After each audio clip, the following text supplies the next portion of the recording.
So it's Darcy's Corner. It's January 5th, 2023.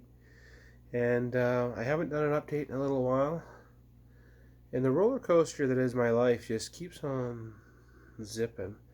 I recently acquired a roommate. I imported them from Nepal, which I have been informed is different from Naples. One has an S and one doesn't, therefore, they're entirely different geographical locations. One's in Italy.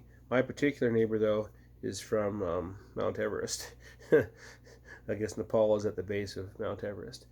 Uh, Shows you what I know about geography and whatnot. But he's like, yeah, it's kind of like by India and China over there. And so, okay, great. I had wanted a roommate because I wanted to reduce my housing costs because I'm paying quite a bit now for uh, the new vehicle I'm financing, among other things that I'm doing. And so reducing the cost of my rent was important. And if you read The Richest Man in Babylon, it says, make of thy dwelling a profitable investment. Now, my dwelling is not a profitable investment, but I'm giving them a heck of a deal on the room and then allowing them the free use of my things, many of which I have to throw away now and make more room because there's another person here and I have to make room for their spices and the things they want in the fridge. And I went out and bought them Pepsi yesterday because they don't like Coke. Oh, you know, you gotta feel sorry for these kids. Anyway, but the truth of the matter is, he's only been here a couple of days, but he's already given me a reasonable amount of money for gas and for food and for things that I did not have my hand out going, pay me, but he has paid me. Um, I made a space for him in the spare room. There's still a bunch of my junk in there, but we put a bed in there and cleared out a bunch of stuff, so he has his own space. I did notice it's got a bit of a pungent smell to it, but I don't care. I also noticed he hasn't really used my shower since he's been here. It's been 3 days now, but I'm not timing his showers. He can live his own life, and it helps that I can't smell much. So if he is smelling bad, I haven't noticed. I actually have to say he's been a marvelous house guest. He's been doing dishes from day one. I never once asked him to do dishes. And sometimes I'll go through and I'm like, oh, I really need to do these dishes because, that's not my standard of clean. But I'm not complaining at all to him about the dishes that he's doing. Because you know why? He's doing dishes and he does not have to do the dishes. He is not obligated to do my dishes. He's just been very kind. And of course, he wants to stay here. He literally just got here off the plane, came from Nepal, and came straight to Camrose. And right now, he's off at work, working in a kitchen as a cook. And so I will also educate him a little bit on food safety standards so that next time he handles his pork chops and then he goes to handle the spinach, he washes his hands first. But hopefully they'll teach him that over there, but I'll reinforce it. How ungrateful, right? I don't mean to be ungrateful. I don't mean to impose anything of me on him. I hope that in the time that he is here, that I represent Canada at least half as well as he is representing Nepal, because he has been a perfect house guest. He's been very polite. When I let him have free run on the entertainment channels, he watches the Disney Channel. He loves watching cartoons like Ratatouille and the Soul one and whatever. Well, God bless. You know, he also likes that show Wednesday off of Netflix, which I am not really interested in, but I'm not here most of the time. And so if he wants to watch Netflix and Wednesday, knock yourself out, dude. I had no problem with that whatsoever. He gets along well with the dog. Really, he's a blessing because The dog causes less destruction when there are other people around because then she's not lonely. So it's like he's paying me to entertain my dog. I mean, and he's doing my dishes. I know a lot of people get really uptight in Canada, and like I hear it at my workplace oftentimes from some of the other employees, particularly the other white employees. They get all upset when there's a non-white employee getting ahead a little bit or whatever, and they're like, "Oh, they're over here taking our jobs."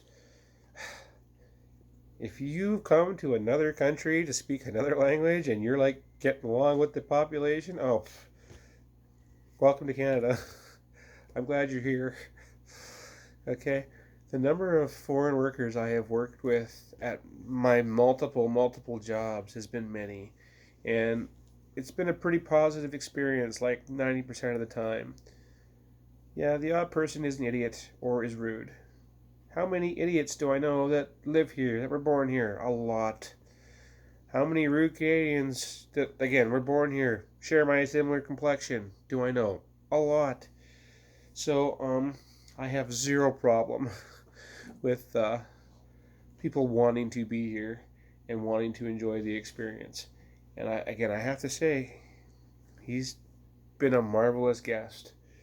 And, you know, I mean, we haven't had any personality conflicts yet, and sooner or later those always happen. But uh, I'm fairly confident that things are going to work out, at least in the short term. I mean, in the long term, he may decide he wants to go room with somebody else or gets a better deal somewhere. And I told him, if you find a better deal and you want to go stay in a room with this other group of, because lots of times there'll be groups of foreign workers living in a house, and everybody chips in for rent, and they'll put like blankets and stuff up in the living room to make extra bedrooms, and that's a common thing that happens with foreign workers in Canada. I've seen it a lot. I usually see it where it's the Tim Hortons owner also owns the house. That's super exploitive, in my opinion. Um, you should not tie your employment to your housing, because if you lose your job, you lose your home. And that's a lot to lose in one day. I've been there, I've done that, it really sucks. So I don't recommend that people do that. But at any rate, I'm very glad that he's here. His name is Susan, but it's spelled Sujan. But the way he says it, it sounds like Susan. And apparently in Nepal, it is quite a common name for men to be called Susan. And it means Sujan, which means, in Nepalese, it means good person. And Susan's living up to the title. They are definitely a good person.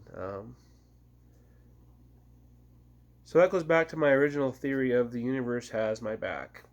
And whatever I need to be provided for me to be able to live my life will be provided to me. My employment has finally stabilized, which I know I've said before, but I am really happy about the fact that I'm no longer being threatened with unemployment every time I go in. And they're just like, could you just clean more of the floor? Yes, I can. Can you mix this thing and load that truck? Let me do it. you know, uh, once I'm comfortable in an environment and I'm no longer like petrified that everything I do is going to lead to my ultimate doom, then I can thrive. Then I can do things, and then I can excel. It's very difficult to do that if you were forever perpetually worried that this is my last day and, I have to go find a whole new life again. Oh, that sucks on so many levels. Anyway, so Darci's Corner. Life is really looking up for me. I have a roommate, which is providing me an income, which is allowing me to do the things that I need to do to move forward in life. Those things include financing a new car, paying for laser therapy, I got to set up for my bees in the spring. Oh, and apparently I have a very potential gig as a comedy fodder. You know, when you go to a comedy show, there's usually 2 or 3 people they put up before the main person, and those 2 or 3 people are meant for the audience to go and like glare. And so I'm gonna be one of those people because that'll be fun. And but the way I see it, it's just another job, and I worked 101, so like what's 102, you know? And all I got to do is get up there and ramble about something that I think is funny. And if they think it's funny, great. And if they don't, fuck them. It does help with a job like that if you don't give a shit about the outcome. If I have to worry about people actually liking me or laughing at my jokes, oh, I'm going to have a bad day. But if I can get up there and not give a shit, like, it's just something fun to do. I have a couple jokes in my mind about pansexuals and about movies in the 90s involving trans people. And so those are probably what I'm going to go with. And if I get up there and it sucks, what have I lost? You know, giving me a mic is probably not a smart thing for people to do. And we'll learn that after this month. But if it goes even kind of well, I know he does other shows in Edmonton. The show that he's doing that I would be at this time would be in Camrose. But I could go do the one in Edmonton, and we'll see if I suck there too. And if I do, oh well, you know, you just roll the dice. And for those of you who thought that was a rude act, rolling dice is not rude. All right. So anyway.